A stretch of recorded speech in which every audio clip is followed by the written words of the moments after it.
doing, good people? This is 8-Bit Animal. Okay, so today's game is a NES port of a Super NES title. That Super NES title is based on a motion picture. That motion picture based on a highly successful comic book series. If you haven't kind of figured it out yet, I'll explain in a second. But I covered the Super NES port of this game during the Record of the 16-Bit War. And while it's a pretty well-worn genre of game, beat 'em up, it's a pretty standout title. It's a solid beat 'em up and probably one of the better beat 'em ups on the Super NES. It's from Konami. This title was released in 1993, which means it came out during the last few months of the Super NES. And today's game is Batman Returns.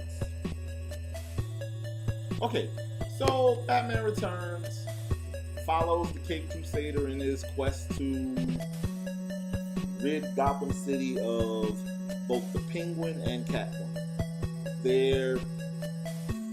The Penguin has unleashed all kinds of evil upon Gotham City. He has his Red Triangle Circus gang and all these other creatures that are pretty much out to help him hold Gotham hostage. Kind of in the same way that the Joker held Gotham hostage in the first Batman film, but that's what villains do. Meanwhile, you also have Catwoman, who, while she's helping the Penguin, she's also a bit enamored with Batman.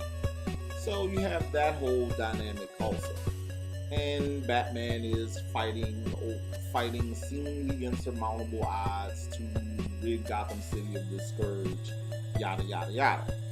Well, story aside, Batman Returns is actually a pretty solid game. It uses really colorful, really well done cutscenes to illustrate the story between levels, and it uses some tight control, great sound effects, and pretty solid graphics, especially considering the point in the NES lifetime that this title was released, to kind of tell that story.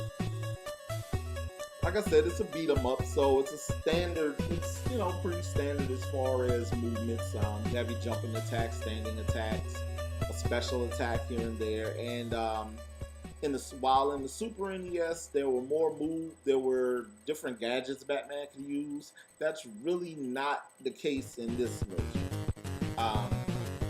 You have less weapons. You have less enemies on screen at a time. Things like that going on, and some of the boss fights are a little tougher in this port than in the Super NES version. That being said, this game provides a solid challenge, and like I said, it's outside of your Double Dragons and your Mighty Final Fights of the world, this is probably one of the 5 or 6 best beat 'em ups on the NES. Just like it is on the Super NES. It's a pretty standout title. It proves that while Konami didn't do many of them, when they set their mind to it, Konami could put together a really standout beat 'em up on console that isn't a Ninja Turtles game. Now, as far as finding a copy of Batman Returns, it may not be as hard as finding a copy of Return of the Joker, but it's not going to be as easy as finding a copy of the original Batman title produced by Sunsoft. Also, you need to be mindful of the fact that, once again, you have to be wary of resellers and how they'll throw money around, how they'll demand ridiculous prices for games, and some collectors are just willing to throw money around to get what they want, which drives those prices even higher. So be wary of that when you're hunting for a copy of this. And if you're into beat 'em ups and you're looking for a really good one, or you're just a fan of Batman, or you just want something fun to play on your NES, you should definitely give Batman Returns a try. It's a solid title. This has been the 8-Bit Animal, and I'll catch you beautiful people tomorrow.